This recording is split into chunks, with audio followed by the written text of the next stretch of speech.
Oh no, not another video on how to apply makeup to acne-prone skin. She's contaminating all her brushes. She's spreading all the bacteria all over her face. We should make a video on it. We should, on how not to cross-contaminate bacteria on your face while applying makeup. Yeah.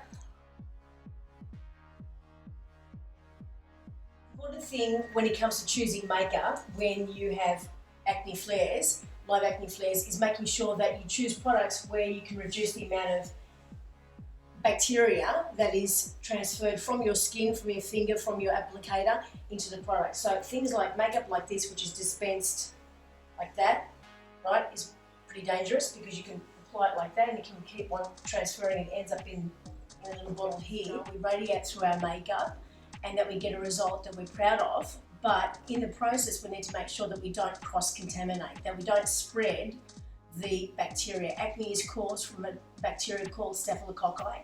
It's produced from under the skin. We have these glands called the sebaceous glands, and they're like little oil-producing engines, and every time we touch the skin or use our fingers to circulate around the skin or a brush, every time we do that, the engines get stimulated. When they get stimulated, they go, "Ooh, we need to produce more of those more oil."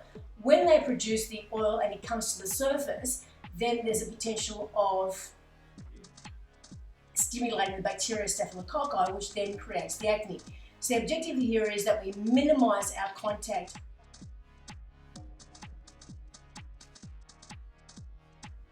So one of the most important things is cleansing the face, and I've just used micellar water with some little cotton rounds.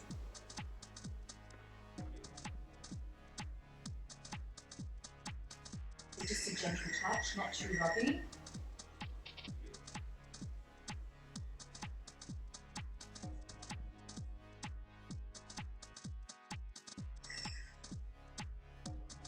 So a well moisturised face is really important for makeup application because we don't want any dry or scaly bits.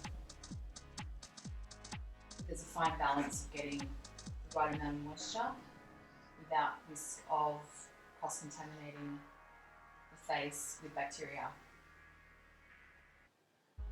So a gentle hand, soft touch.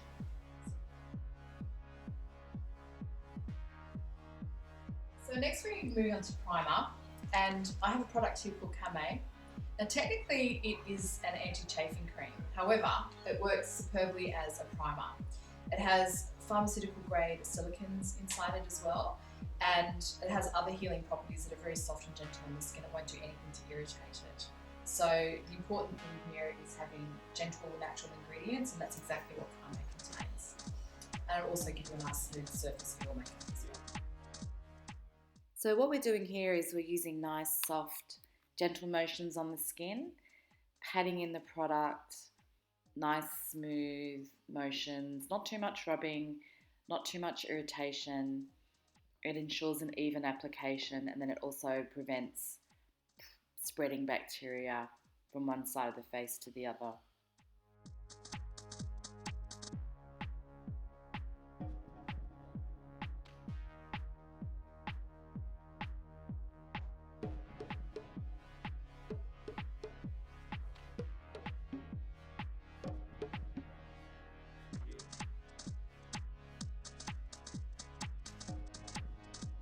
So I'm going to take my palette, and I am using a colour corrector which has a green tone, which might look a little bit scary, but on the artistic colour wheel, green is opposite to red.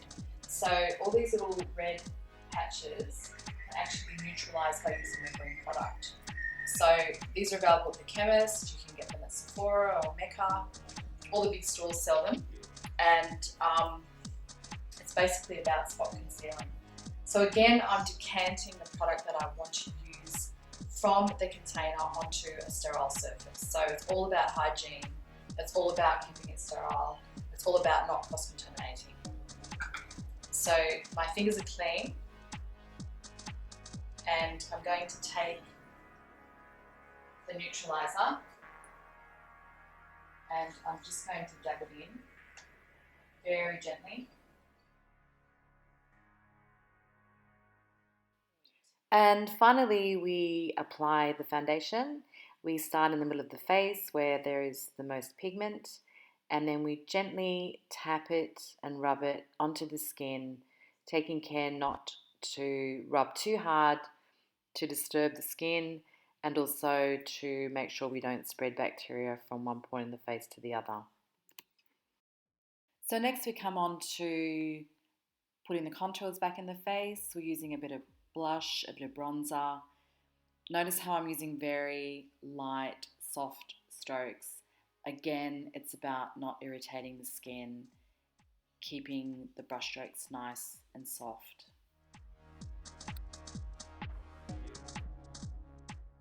So now we're moving on to the eyeshadow application. We are doing a soft eye on Caitlin today. The emphasis really is on beautiful, bright, bold lips and a simple eye look.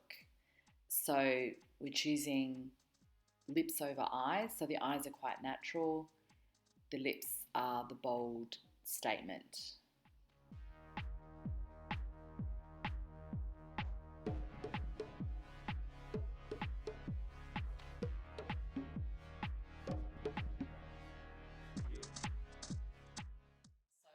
And it's a subtle highlight for Caitlin's face today. Because she has texture, it's about strategically placing a small amount of highlighter wherever there isn't texture. So on Caitlin's face, we're focusing mostly around the nose, top of the Cupid's bow, and a tiny little bit on her cheekbones, but paying attention to where that texture is, because wherever you put a highlight, that's what's going to be highlighted on your face. So if you have texture, that's not what you want. Lily, on the other hand, skin is not textured, so she can follow the standard application for highlighter on the nose, Cupid's bow, under the mouth, and on the temples.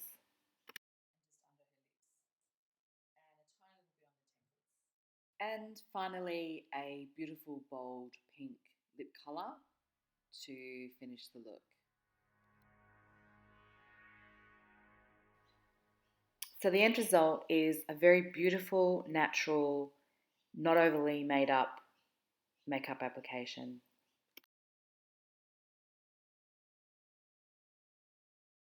So to conclude the video, One thing I hope you've all learnt is it's okay to wear makeup on special occasions. Just make sure everything is hygienic and sterilized, and make sure all your applicators are okay.